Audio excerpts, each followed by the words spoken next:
الحمدللہ رب العالمین الصلاۃ والسلام علی سید الانبیاء والمرسلین وعلی آلہ واصحابہ اجمعین اما بعد اعوذ باللہ من الشیطان الرجیم بسم اللہ الرحمن الرحیم الحمدللہ تعالی ثم الحمدللہ تعالی رب ذوالجلال کا بے پایا احسان اور کرم کہ آج آپ کا سبق شروع ہوگا سورۃ النساء شیفہ سے۔ جیسے کہ لکھا ہوا ہے کہ سورۃ النساء یہ مدینہ طیبہ میں نازل ہوئی اور یہ ترتیب کے اعتبار سے چوتھے نمبر پر ہے، جبکہ نزول کے اعتبار سے 92 نمبر ہے۔ صاحب خزائن نقل فرماتے ہیں کہ سورہ بارکہ میں 176 آیات بارکہ ہیں، 3045 کلمات مقصہ ہیں، 16030 حروف ہیں۔ ملاحظہ کیجیے، اعوذ باللہ من الشیطان الرجیم بسم اللہ الرحمن الرحیم یا ایہا الناس اتقوا ربکم الذی خلقکم من نفس واحدۃ وخلق منها زوجها وبث منهما رجالا كثيرا ونساء واتقوا الله الذي تساءلون به والارحام ان اللہ کان علیکم رقیبا۔ یا ایہا الناس، اے سارے کے سارے انسانوں، اے ساری کی ساری اولاد آدم، فرماتا ہے یا ایہا الناس اتقوا، اے سارے کے سارے انسانوں ڈرو، ربکم اپنے رب سے، الذی وہ رب کائنات جل وعلا کہ خلقکم جس سے تمہاری تخلیق فرمائی، جس نے تمہیں پیدا فرمایا، من نفس واحدۃ ایک جان سے پیدا فرمایا ہے، وخلق منها زوجها رب ذوالجلال نے اس جان سے اس کی بیوی کو پیدا فرمایا، وبث منہما اور پھیلائے رب کائنات جل وعلا نے ان دونوں میں سے رجالن کثیرا بہت سارے مرد، ونساء اور بہت ساری عورتیں، واتقوا اللہ الذی تم ڈرو اس رب کائنات جل مجد الکریم سے کہ تساءلون بہ کہ تم سے کہ جس کے نام پر تساءلون بہ کہ جس کے نام پر تم مانگتے ہو، والارحام اور رحم قطع رحمی سے بچو، یعنی رحم دلی تمہارے اندر ہونی چاہیے۔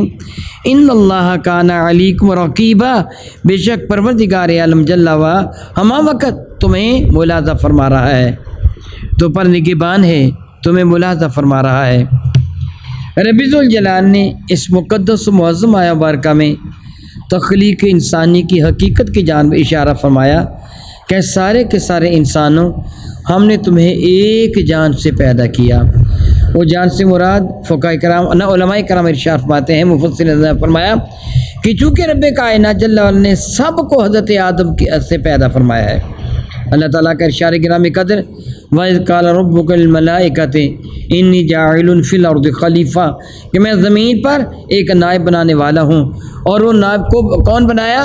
کس کو بنایا گیا؟ حضرت سیدنا آدم علیہ نبینا وعلیہ الصلوۃ والسلام کو نائب بنایا گیا، مسجود الملائکہ بنایا گیا، اور فرمایا گیا یا آدم اسکن انت وزوجک الجنہ، آدم تو اور تیری بیوی جنت پہ سکونت اختیار کرو۔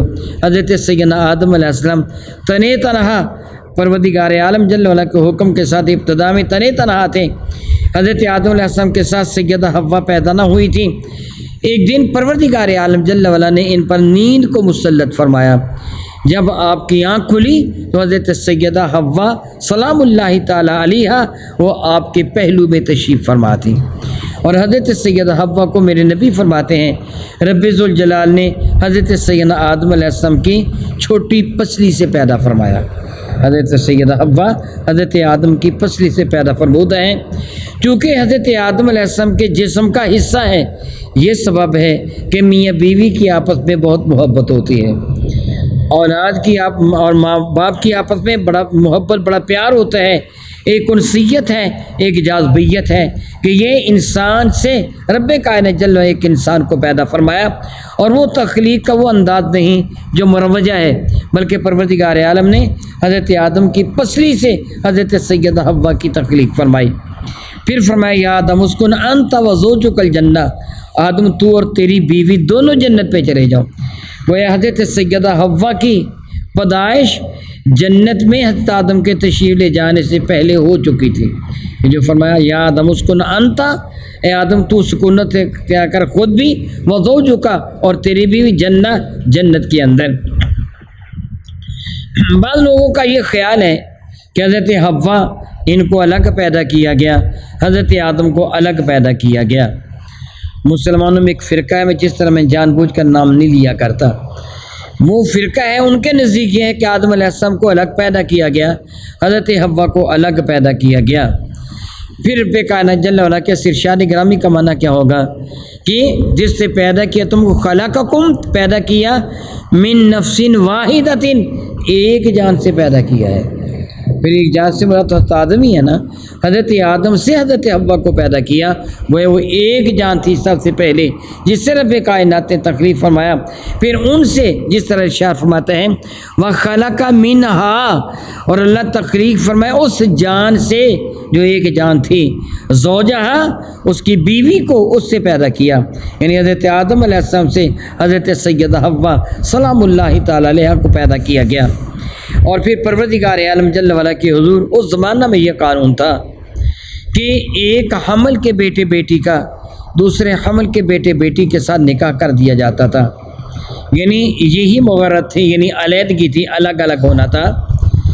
فی زمانہ ایک مثال جس کے ساتھ آپ انشاءاللہ تعالی آسانی سے بات سمجھ جائیں گے. ایک باپ کے دو بیٹے یا ایک بیٹا اور ایک بیٹی، ایک باپ کے ایک ماں کے ایک بیٹا اور ایک بیٹی، کیا ان دونوں کا آپس میں نکاح جائز ہے؟ ذرا بلند آواز سے کہہ دیے کیجیے، ان دونوں کا آپس میں نکاح جائز ہے؟ وہ دونوں کون ہیں آپس میں؟ بہن اور بھائی. اگلے سٹیپ پہ آ جائیں. اب بہن کا بیٹا ہے یا بیٹی ہے، بھائی کا بیٹا ہے یا بیٹی ہے، ان کا نکاح ہو جائے گا؟ یہ اگلا سٹیپ ہے. یعنی پہلے سٹیپ پر نکاح حرام تھا، اگلے سٹیپ پہ یہ جائز ہو گیا. یعنی پہلے سٹیپ ہے یہ بہن اور بھائی ہونے کے ناطے سے ایک باپ کے بیٹے اور بیٹی کا نکاح جائز نہیں ہے. لیکن جہاں اگلا سٹیپ آ جائے گا، یہ جو دونوں بہن بھائی تھے جو ان کی اولاد ہے، ان کا آپس میں نکاح ہو جائے گا، یہ اگلے سٹیپ پہ ہو جائے گا. اسی طرح باپ کے بھائی کے ساتھ نکاح جائز نہیں ہے، چچا ہے نا، باپ کا بھائی چچا ہے، چچا کے ساتھ نکاح جائز نہیں ہے. اگلا سٹیپ آ جائے گا، چچا کے بیٹے بیٹی کے ساتھ نکاح جائز ہے، پھوپھی کے ساتھ نکاح جائز ہے. اگلے سٹیپ پہ آ جائے، پھوپھی کے بیٹے بیٹی کے ساتھ نکاح جائز ہے، ماموں کے ساتھ نکاح جائز نہیں ہے، خالہ کے ساتھ نکاح جائز نہیں ہے. اگلے سٹیپ پہ آ جائیں، ماموں کے بیٹے بیٹی سے نکاح جائز ہے، خالہ کے بیٹے بیٹی سے نکاح جائز ہے. یہ رب کائنات کے قانون ہے. جس طرح اگلے سٹیپ میں آج نکاح جائز ہے، اسی طرح حضرت آدم علیہ السلام کی وہ اولاد مبارکہ سیدہ حوا سے جو پیدا ہوئی، ایک پہلا سٹیپ وہ آپس میں بہن بھائی، اگلا سٹیپ جو دوسرے عمل سے ہوتا تھا ان کو ان سے نکاح جائز رب کائنات نے قرار دے دیا تھا. اور یہ حضرت آدم علیہ السلام کی شریعت تھی. حضرت آدم علیہ السلام کے بعد اس چیز کو منسوخ کر دیا گیا. پھر دو تو الگ الگ قومیں بن گئے نا، الگ الگ ہو گئے، پھر اس چیز میں آسانی پیدا ہو گئی. تو رب ذوالجلال فرماتے ہیں ان دونوں میں سے کثرت کے ساتھ مرد بھی بکھیرے اور عورتیں بھی پیدا فرمائیں. بلکہ علماء فرماتے ہیں عورتوں کے ساتھ لفظ کثیرہ نہیں فرمایا، مرد کے ساتھ فرمایا ہے. ضمناً یہ بتایا کہ عورتیں مردوں سے بھی زیادہ پیدا فرمائی ہیں. اور آپ گرد و پیش کا جائزہ لیں گے تو آپ کو اس چیز کا احساس ہو جائے گا کہ عورتوں کی تعداد مردوں کے مقابلہ میں زیادہ ہے، عورتوں کی تعداد زیادہ ہے. یہی سبب ہے کہ رب ذوالجلال نے ایمان والوں کو اجازت میں رحمت فرما دی. فَانكِحُوا مَا طَابَ لَكُم مِّنَ النِّسَاءِ مَثْنَىٰ وَثُلَاثَ وَرُبَاعَ، اگر تمہیں پسند آئے تو 2 3 اور 4 عورتوں سے نکاح کر سکتے ہو، جس طرح انشاءاللہ تعالی جل وعلا آپ آگے پڑھیں گے. فرماتے رب کائنات جل وعلا فَإِنْ خِفْتُمْ أَلَّا تَعْدِلُوا فَوَاحِدَةً، اگر تمہیں ڈر ہو کہ عدل نہ کر سکو گے پھر ایک کے ساتھ نکاح کرنا. پروردگار عالم جل وعلا کو یہی منظور تھا ایک ایک مرد کئی عورتوں کا کفیل بن جائے. اور آج ایسے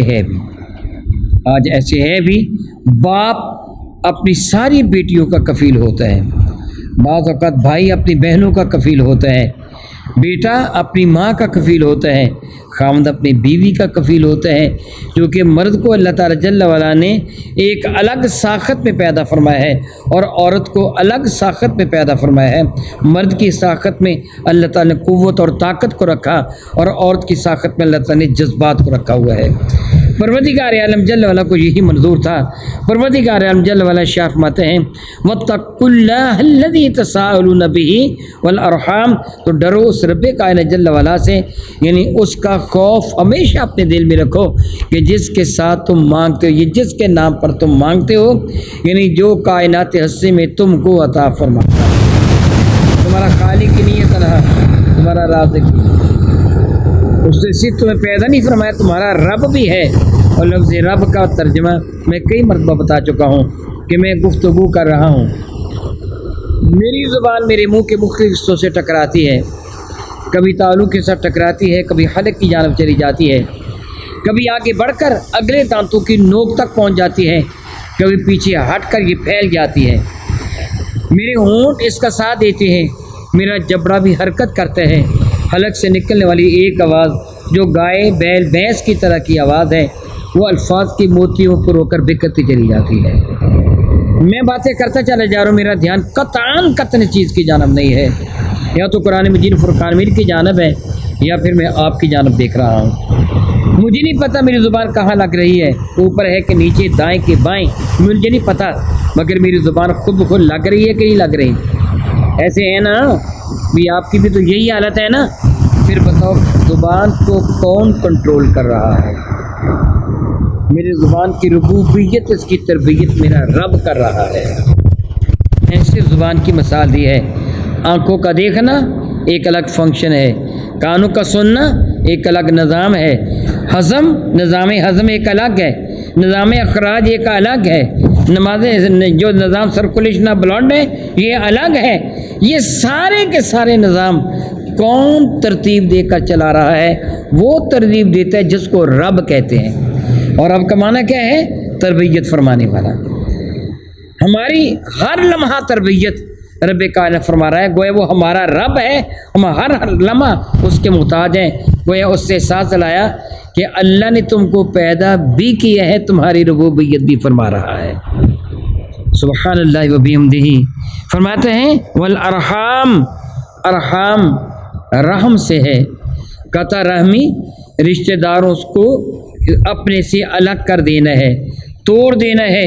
میرے کریم آقا ارشاد فرماتے رب کائنات جل وعلا نے جب رحم کو پیدا فرمایا، اسی سے لفظ رحمت ہے، اور عورت کے جسم میں ایک عضو ہے جس کو رحم کا نام دیا جاتا ہے۔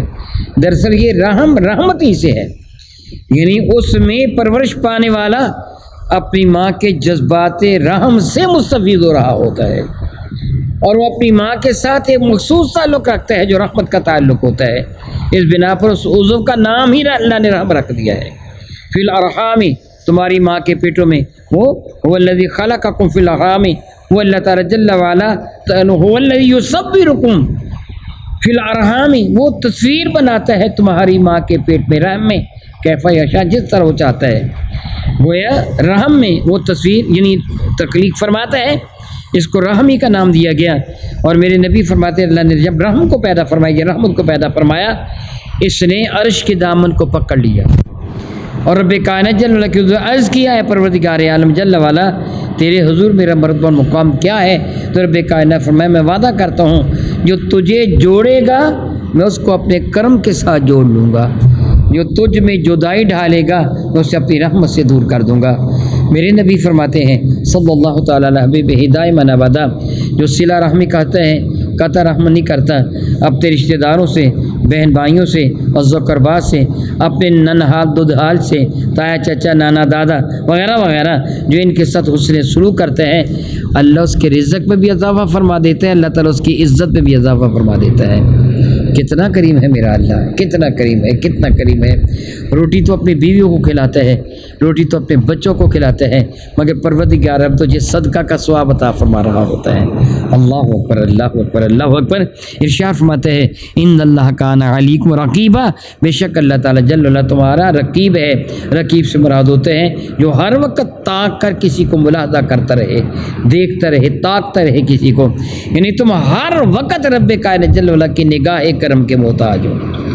اللہ تعالیٰ تم پر اپنی رحمت نازل فرماتے ہیں، جس طرح ابھی میں نے ایک مثال دے کے سمجھایا تھا کہ میں باتیں کر رہا ہوں تو میری زبان کی تربیت اور ربوبیت میرا رب فرما رہا ہے، میں دیکھ رہا ہوں تو میری آنکھوں کی ربوبیت میرا رب فرما رہا ہے، میں سن رہا ہوں تو میرے کانوں کی ربوبیت میرا رب فرما رہا ہے، میرے سارے بدن کی ہمہ وقت ربوبیت میرا رب فرما رہا ہے۔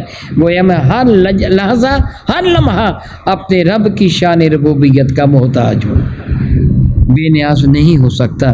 وہ اگر ایک لمحہ کے لیے اپنی شان ربوبیت سے اٹھا لے، میں کٹی ہوئی شاخ کی طرح دھڑام سے زمین پر گر جاؤں گا، بکھر جاؤں گا، میرے پاس کچھ نہیں رہے گا۔ اگر میرا رب اپنی شان ربوبیت مجھ سے اٹھا لے، میں تو ختم ہو جاؤں گا، مر جاؤں گا۔ میری زندگی اس کی شان ربوبیت کی محتاج ہے۔ رب کائنات ارشاد فرماتے ہیں تمہارا رب ہمہ وقت تمہیں ملاحظہ فرماتا ہے، تو یہی تم اپنے رب کی نگاہ کرم کے سامنے ہو۔ او کما قال اللہ تبارک و تعالی واللہ تعالی اعلم بسرار کتاب۔